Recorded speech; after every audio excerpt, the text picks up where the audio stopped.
Cannonball Run roared into theaters in 1981 and turned a real illegal cross-country race into Hollywood's loudest party on four wheels.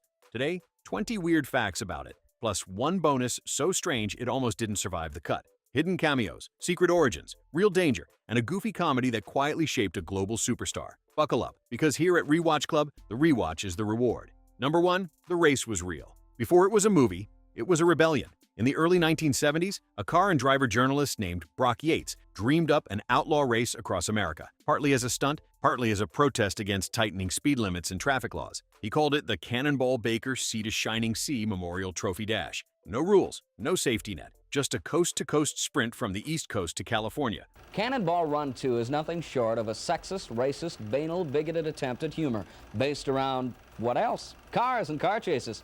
With bragging rights waiting at the finish line. Yates didn't just write about it, he ran it. He even drove cross-country with racing legend Dan Gurney, blitzing the distance in under 36 hours. The race happened a handful of times in the 70s, and every wild story you're about to hear grew out of that very real, very illegal idea. Number 2, Steve McQueen came first. Here's something most fans never knew. The lead role of JJ wasn't written for Burt Reynolds at all. Brock Yates created the character with Steve McQueen in mind, the king of cool, the man who practically invented the cinematic car chase. The plan was for a harder, grittier action picture built around McQueen's stone-faced intensity. But fate had other ideas. McQueen died before casting was finalized, and suddenly the whole project needed a new heart. Enter Burt Reynolds, riding the absolute peak of his fame. With him came a complete tonal shift. The movie dropped its serious edge and leaned into comedy, charm, and chaos. The film you love exists because of a tragic twist. Imagine the somber action thriller it almost became instead. Number 3, the ambulance actually raced. You know the souped-up ambulance that JJ and Victor pilot across the country? That wasn't a movie prop. That was the real thing. Ooh, JJ, we got a flat. Yeah, and those priests weren't fathers. They were... Director Hal Needham and writer Brock Yates had actually entered the genuine 1979 Cannonball in that exact vehicle. A heavily modified Dodge van rebuilt to hit blistering highway speeds and refuel in seconds. Here's the twist. They didn't win. The transmission blew apart in Palm Springs, ending their run. So Needham did the only sensible thing. He kept the broken-down racer in storage for years, waiting for the perfect moment. That moment was this film. After shooting Wrapped, he donated the famous ambulance to a church charity, which auctioned it off for a small fortune. The car on screen lived a wilder life than most of the actors. Number 4, Burt Reynolds broke a record. When Burt Reynolds signed on, he didn't just join the cast, he made history with his paycheck. For roughly 3 to 4 weeks of work, Reynolds reportedly pocketed $5 million.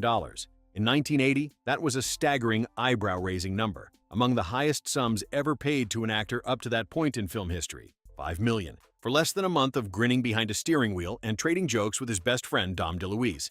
Burt Reynolds was one of the top box office draws in the 70s and 80s, but the big screen was not where he set out to be. It tells you everything about where Reynolds stood in Hollywood at the time. He wasn't just a movie star, he was the box office. Studios threw money at him because audiences threw money at theaters whenever his name was on the marquee. But hold that thought, because later, Burt admitted something surprising about this very film. Number 5, Roger Moore played Roger Moore. This might be the cheekiest casting joke in movie history. Roger Moore, the actual James Bond at the time, shows up playing a wealthy weirdo named Seymour Goldfarb Jr. The catch? Goldfarb is convinced he is Roger Moore. And the names that were in that movie, Roger Moore. He drives a silver Aston Martin DB5 loaded with Bond-style gadgets, oil slicks, smoke screens, switching license plates, and signs into the race under Moore's real name. It's a wink within a wink, Moore parodying his own legendary 007 persona, knowing full well the audience was in on every joke. There's even a delicious detail for diehards. The car's plate matches the famous Bond DB5 from earlier films, despite the fun fact that Moore's Bond never actually drove an Aston Martin himself. Pure, glorious, self-aware comedy. If you're already grinning at these, do a guy a favor. Smash that like button, drop a comment with the fact that surprised you most so far, and subscribe so you never miss a deep dive. We read every single comment. Now back to the chaos. Number 6, Jackie Chan hid in plain sight. Blink, and you'll miss it. But a young Jackie Chan is in this movie years before he became a worldwide phenomenon. This was one of his earliest Hollywood appearances. Some of the other great names, Richard Kiel, I think Burt Convy was it, Jackie Chan. And he wasn't there by accident. The head of Hong Kong's legendary Golden Harvest studio personally pushed to get Chan into the cast. But here's the strange part. Chan, who is Chinese, was cast as the driver of the Japanese team. By accounts over the years, the mix-up didn't sit well with him at all. Still, he showed up, did the work, and tucked the experience away. What he quietly took from this set would go on to define his entire career. And that's a thread we'll pull all the way to our bonus fact at the very end. Trust me, you'll want to stick around for it. Number 7.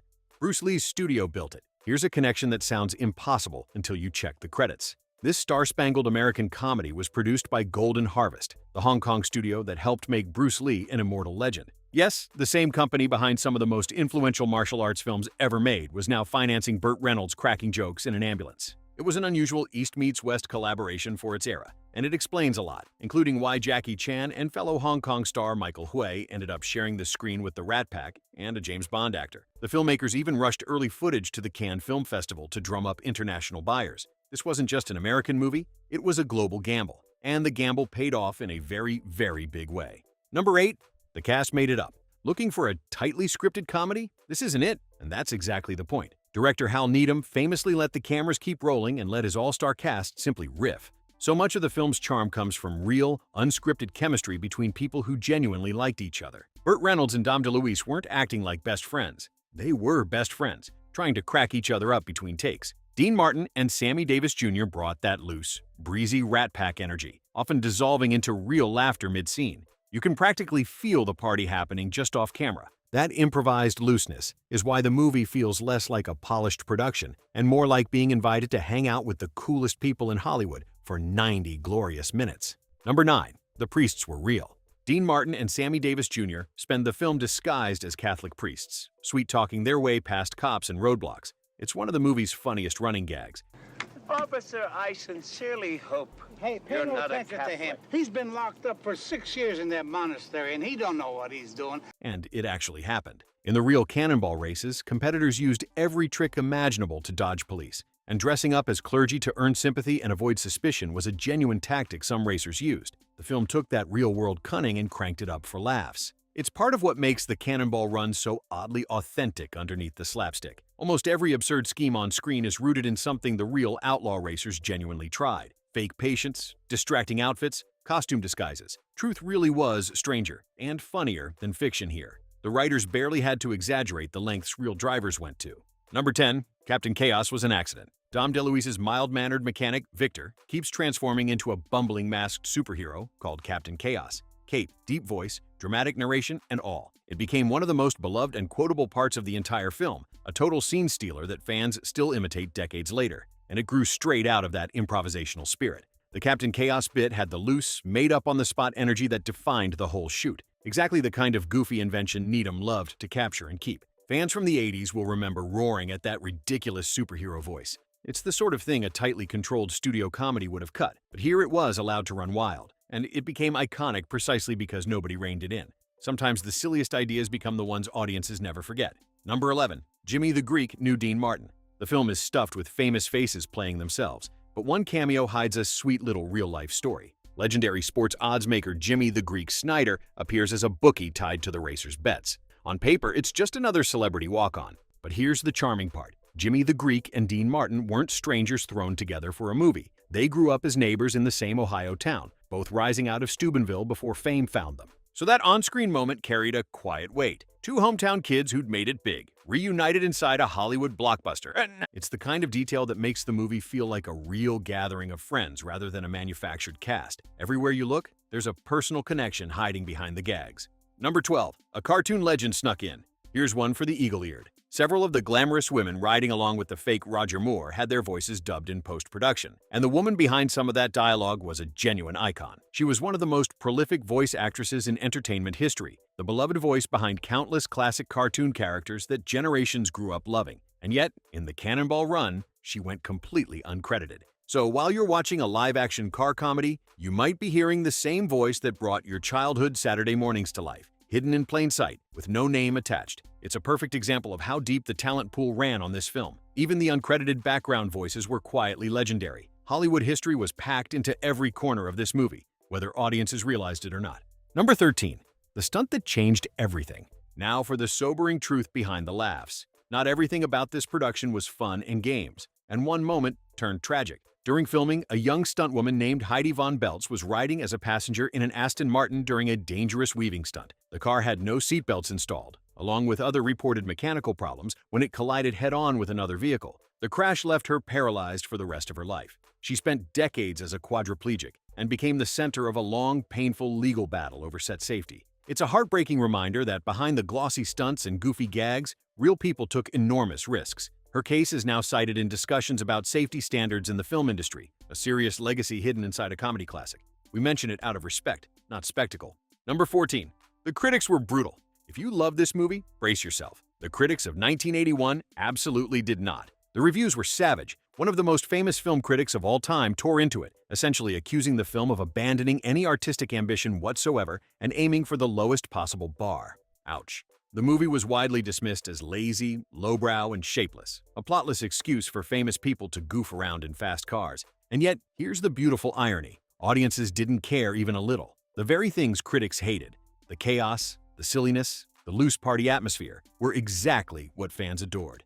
It's one of the all-time great gaps between critical opinion and public love. Sometimes a movie isn't built for reviewers. It's built for a Saturday night with friends, and that's perfectly okay. Number 15. Even Burt Reynolds had regrets. Remember that record-breaking $5 million payday? Well, Burt Reynolds had complicated feelings about this one. Years later, Reynolds openly admitted he made the film for, in his words, all the wrong reasons. Translation? The money and the chance to hang out with friends, more than any real passion for the project itself. It's a surprisingly honest confession from a man at the absolute height of his stardom. He knew the movie wasn't high art, and he knew why he'd really signed up. There's something oddly endearing about that admission. The biggest star on the planet, cashing a giant check to drive cars and crack jokes with his buddies, and being totally upfront about it later. In a strange way, that breezy who-cares attitude is exactly why the movie works.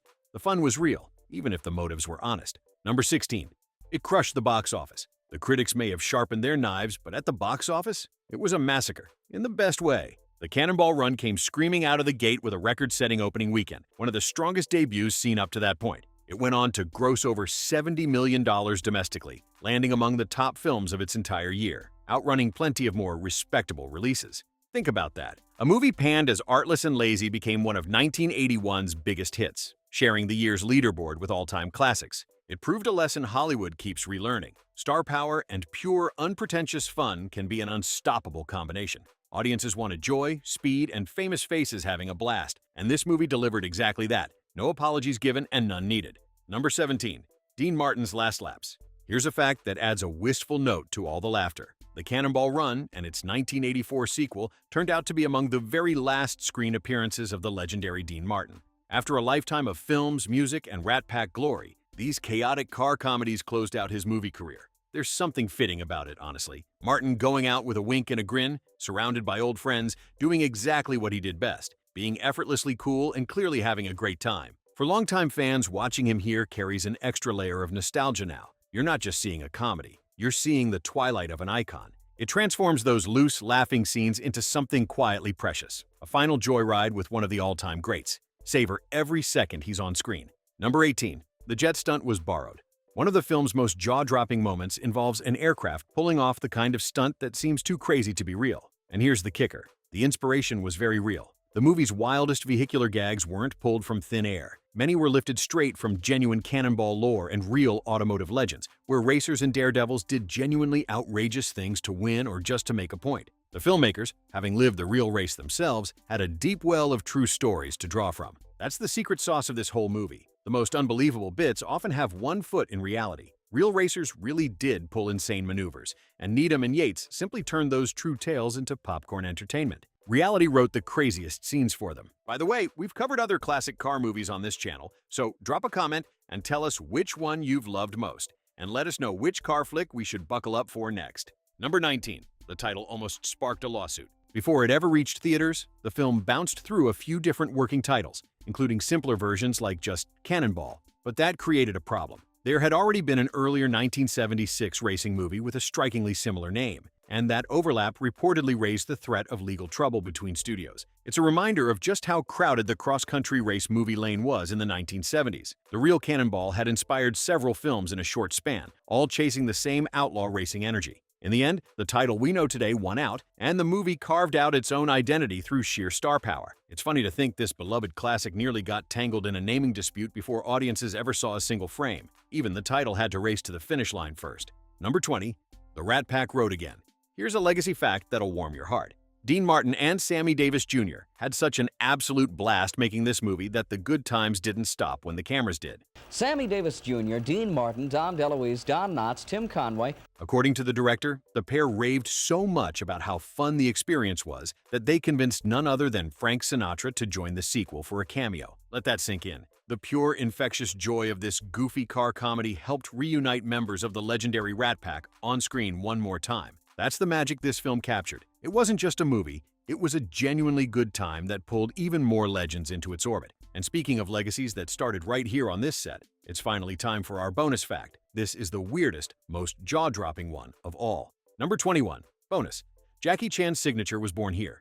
Director Hal Needham had a signature move. He ran a reel of bloopers and behind-the-scenes goofs over the closing credits, letting audiences watch the cast mess up and laugh. It made the movie feel like one big inside joke you were part of. Remember Jackie Chan tucked away as the Japanese team driver? Here's why that small role secretly changed cinema forever. Young Jackie Chan watched that idea and fell in love with it. So he took it home, literally. From that point on, Chan began ending his own films with blooper reels of his stunts going wrong. It became one of the most beloved trademarks in his entire legendary career. Think about that. Every time you've smiled at outtakes rolling after a Jackie Chan movie, you're watching an idea he picked up on the set of this very film. A throwaway American comedy quietly shaped one of the biggest action stars on Earth. Now that is a weird fact. More than 40 years later, the Cannonball run is still pure, unfiltered joy. A chaotic, star-stuffed time capsule of an era when movies could just be fun for fun's sake. Critics shrugged, audiences cheered, and the spirit of that wild, real-life race lives on in every laugh. So here's your challenge.